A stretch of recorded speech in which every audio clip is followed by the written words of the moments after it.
தாக்கத்தை சமாளிக்க நதிகளை மீட்டெடுத்து மரங்களை அதிகளவில் வளர்க்க வேண்டும் என ஜோகோ இணை நிறுவனர் ஸ்ரீதர் வேம்பு வலியுறுத்தியுள்ளார்.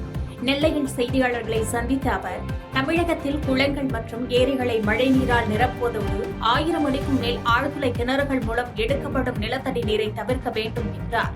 மேலும் தொழில்நுட்ப ரீதியான ஆய்வுகளை மேற்கொண்டு அறிவியல் அடிப்படையில் நதிகளை சீரமைக்க அரசு நடவடிக்கை எடுக்க வேண்டும் என வலியுறுத்திய ஸ்ரீதர் வேம்பு, நதியோர பாரம்பரிய சின்னங்களை பாதுகாத்து மரங்களை நடுவதுடன் நகர்ப்புற கழிவுநீர் நதியில் கலப்பதை தடுத்து சுத்திகரித்து விவசாயத்திற்கு பயன்படுத்த வேண்டும் என கேட்டுக் கொண்டார்.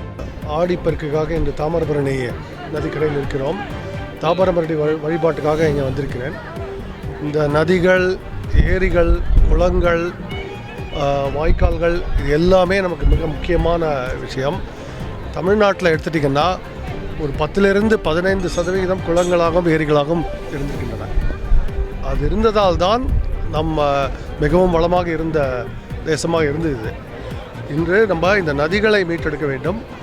அதோடு சேர்ந்து நம் ஏரிகள், குளங்கள், நீர்ப்பாசனம் முழுவதும் இந்த ஓடும் நீரால், தினம் வரும் மழை நீரால் ஏற்பட வேண்டும். இந்த கீழே இந்த டீப் போர்வெல் சொல்கிறோமே, 500 அடி 1000 அடி, அந்த தண்ணி நமக்கு நல்லதில்லை.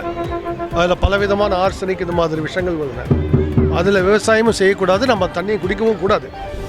அதனால தான் திருப்பி இந்த நதிகளை மீட்டெடுத்தால் தான் விவசாயம் நல்லாயிருக்கும், நம்ம உணவு முறைகள் நல்லாயிருக்கும், இந்த பசுமை நிறைந்த தமிழகமாகவும் உருவாக முடியும். இதற்காக இந்த நதிகளை வழிபடும் முறை, இந்த ஏரிகள், குளங்கள், இது ஒவ்வொரு வருடமும் ஒவ்வொரு தினமும் நாம் இதற்கு நமது கவனத்தை செலுத்த வேண்டும். அதற்கு தான் இன்று வந்திருக்கிறேன். மின்சாரம் தாக்கி உயிரிழந்த இளைஞரின் சடலம் ஃப்ரீசர் பாக்ஸ் இல்லாமல் 2 நாட்களாக காக்க வைக்கப்பட்டதால் துர்நாற்றம் வீசியதை கண்டித்து ஆரணி அரசு மருத்துவமனையில் உறவினர்கள் போராட்டத்தில் ஈடுபட்டனர். திருவண்ணாமலை மாவட்டம் ஆரணி அடுத்த சேவூர் கிராமத்தைச் சேர்ந்த 17 வயதான சந்தோஷ் என்பவர் ஐஸ்கிரீம் நிறுவனத்தில் வேலை பார்த்து வந்தபோது மின்சாரம் தாக்கி உயிரிழந்ததாக கூறப்படுகிறது. அவரது சடலம் ஆரணி அரசு மருத்துவமனை சவக்கிடங்கள் 2 நாட்களாக ஃப்ரீசர் பாக்ஸின்றி வைக்கப்பட்டதால் துர்நாற்றம் வீசியதாக குற்றச்சாட்டு எழுந்தது. இதனால் ஆத்திரமடைந்த பெற்றோர் மற்றும் உறவினர்கள் மருத்துவமனை நிர்வாகத்தை கண்டித்து போராட்டத்தில் ஈடுபட்டனர். பின்னர் உடற்கூறு ஆய்வுக்காக சடலம் உடனடியாக அனுப்பி வைக்கப்படும் என போலீசார் சமரசம் செய்ததை அடுத்து போராட்டம் கைவிடப்பட்டது. நான் சந்தோஷுக்கு தம்பி அண்ணன் சனிக்கிழமை நைட்டு விஜயன்றவர்கிட்ட வேலை செஞ்சுருக்கான். சனிக்கிழமை நைட்டு ஒரு 7 மணி இருக்கும். வண்டி ஐஸ் பாக்ஸில் வந்து கரண்ட் ஷாக் அடிச்சு ஹாஸ்பிட்டலுக்கு கூட்டின்னு வந்தாங்க. அவங்க லேட்டாகி, அவங்க ஓனர் வந்து டிலே ஆகி கூட்டின்னு வந்துட்டாங்க. எங்களுக்கு சொன்னதும் டிலே பண்ணி சொன்னாங்க டைமு. அப்புறம் இங்கே டிலே பண்ணி சொன்னாங்க. ஹாஸ்பிட்டலுக்கு வந்து பார்த்தா இறந்துட்டாங்கன்னு சொல்லிட்டாங்க. அன்றைக்கி நைட்டு 9 மணிக்கெல்லாம் மாஜரி கூட்டின்னு போயிட்டாங்க. நாங்கள் நேற்று ஃபுல்லாக இதுக்கு ஸ்டேஷனுக்கும் அதுக்கு ஹாஸ்பிட்டலுக்கு இதுக்குன்னே சுற்றிட்டு ப்ராசஸ் முடிச்சுட்டு இன்றைக்கி காலையில் 10 மணிக்கு இங்கிட்ட ஹாஸ்பிட்டலில் வந்தோம். காலையில் எல்லாம் பேசி முடிச்சுட்டு போஸ்ட்மார்ட்டம் பண்ணிடுறோன்னு சொல்லிட்டாங்க. இப்போ போஸ்ட்மார்ட்டம் பண்ண முடியாது. ஹாஸ்பிட்டலுக்கு இருக்கிறவங்க எங்களுக்கு இன்னும் ஹாஸ்பிட்டல் எங்ககிட்ட பதில் சொல்ல, அவங்க எதுவுமே பதில் சொல்லாமல் இன்றைக்கி திருவண்ணாமலை அனுப்புகிறோம். சர்டிஃபிகேட்டும் கொடுத்துட்டாங்க. போஸ்ட்மார்ட்டம் பண்ணுறதுக்கு சர்டிஃபிகேட் கொடுத்துட்டாங்க. எல்லாமே முடிஞ்சிச்சு. சர்டிஃபிகேட்டு கொடுத்து நாங்கள் சைன் வாங்கி வச்சுன்னு இருக்கோம். யாருமே இல்லைன்றாங்க. இது பண்ண முடியாதுன்றாங்க, போஸ்ட்மார்ட்டம் பண்ண முடியாதுன்றாங்க. திருவண்ணாமலை கூட்டு போனாங்க. நான் ஏன் திருவண்ணாமலை கூட்டு போனோம்? அப்போ ஹாஸ்பிட்டல் என்னத்துக்கு எது இருக்குது? ஆர்னியில் எதுக்கு ஜிஹெச்னு? தமிழக அரசின் சார்பில் முதலமைச்சர் விஜய் தலைமையில் நாளை முதல் பட்ஜெட் தாக்கல் செய்யப்பட உள்ள சூழலில் தமிழகத்தின் மொத்த கடன் மற்றும் வருவாய் பற்றாக்குறை குறித்து முன்னாள் அமைச்சர் RB உதயகுமார் கேள்வி எழுப்பியுள்ளார். இது தொடர்பாக மதுரையில் பேசி வீடியோ வெளியிட்டுள்ள அவர், தேர்தல் காலத்தில் சாத்தியமில்லாத திட்டங்களை அறிவித்துவிட்டு தற்போது பயிர்க்கடன் தள்ளுபடி விவகாரத்தில் விவசாயிகளை போராட்ட களத்தில் தள்ளியுள்ளதாக அவர் குற்றம் சாட்டியுள்ளார். மேலும் இந்த பட்ஜெட் மக்களுக்கு ஏமாற்றத்தை தருமா என்ற அச்சம் எழுந்துள்ளதாக விமர்சித்தார். கடந்த ஆண்டிலே வருவாய் பற்றாக்குறை ரூபாய் 78,234 கோடியாக இருந்தது. இது மாநிலத்தின் மொத்த உள்நாட்டு உற்பத்தியில 2.22% ஆகும். இதுதான் மிக அதிக வருவாய் பற்றாக்குறையாக கணிக்கப்பட்டது. மொத்த கடன் 10,42,858 கோடியாக இருந்தது.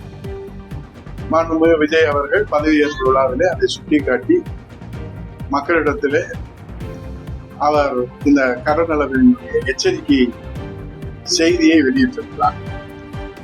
நாட்டிலேயே அதிக கடன் வாங்கிய மாநிலம் தமிழ்நாடுதான் என்பது நம்ம முதல்வர் விஜய்க்கு தெரியாத ஒன்றுமல்ல. அவர் தெரிந்துதான் தேர்தல் வாக்குறுதிகளை வாரி வழங்கினார். என்னென்ன தேர்தல் வாக்குறுதிகளை வழங்கினார்கள் என்பது நாட்டு மக்களுக்கு இன்றைக்கு எதிர்பார்ப்பிலே நிறைந்திருக்கிறது என்பதோடு அதற்கு முன்பாக அவர் சொன்னார், நான் மற்ற அரசியல் கட்சி தலைவர்களைப் போல வாக்குகளை பெறுவதற்காக சாத்தியமில்லாத திட்டங்களை, செயல்படுத்த முடியாத திட்டங்களை நான் வாக்குறுதியாக கொடுத்து மக்களை ஏமாற்ற மாட்டான் உங்க பிள்ளை விஜய் என்று மிக ஆணித்தனமாக எல்லோர் மனதிலும் ஒரு நம்பிக்கை விதையை விதைத்தார். சிதம்பரம் அருகே முன்விரோதம் காரணமாக அண்ணன் தம்பி மர்ம நபர்களால் வெட்டி படுகொலை செய்யப்பட்ட சம்பவத்தால் மருத்துவமனையில் உறவினர்கள் முற்றுகை போராட்டத்தில் ஈடுபட்டனர். கடலூர் மாவட்டம் சிதம்பரம் அருகே பாழ்வத்துனான் கிராமத்தைச் சேர்ந்த பாலகிருஷ்ணன் மற்றும் ராமகிருஷ்ணன் ஆகிய அண்ணன் தம்பிகள் இருவருக்கும் அடையாளம் தெரியாத நபர்களுக்கும் இடையேயான நிலப்பிரச்சினை முன்விரோதமாக இருந்து வந்ததாக கூறப்படுகிறது. இந்நிலையில் அவர்களை மர்ம நபர்கள் சரமாரியாக வெட்டியதில் பாலகிருஷ்ணன் சம்பவ இடத்திலேயே உயிரிழந்தார். கடலூர் அரசு மருத்துவமனைக்கு கொண்டு செல்லப்பட்ட ராமகிருஷ்ணனும் ஏற்கனவே இறந்துவிட்டதாக மருத்துவர்கள் தெரிவித்தனர். இச்சம்பவம் அப்பகுதியில் பரபரப்பை ஏற்படுத்திய நிலையில் இதனை கண்டித்து மருத்துவமனையில் உறவினர்கள் முற்றுகை போராட்டத்தில் ஈடுபட்டனர். மேலும் கடலூர் மாவட்ட காவல் கண்காணிப்பாளர் தலைமையில் தனிப்படை அமைக்கப்பட்டு குற்றவாளிகளை தேடும் பணி தீவிரப்படுத்தப்பட்டுள்ளதாக தகவல் வெளியாகியுள்ளது. செய்திகளை உடனுக்குடன் தெரிந்து கொள்ள கீழ்கண்ட கேபிள் மற்றும் டிடிஎச் நெட்வொர்க்குகளில் எம்நாடு செய்தி தொலைக்காட்சியை காணுங்கள். பாதகம் செய்பவரை கண்டால் நாம் பயம் கொள்ளலாகாது பாப்பா. மோதி மிதித்துவிடு பாப்பா, அவர் முகத்தில் உமிழ்ந்துவிடு பாப்பா. அண்மை செய்திகளை உடனுக்குடன் தெரிந்து கொள்ள இணைந்திருங்கள் எம்நாடு தொலைக்காட்சியுடன்.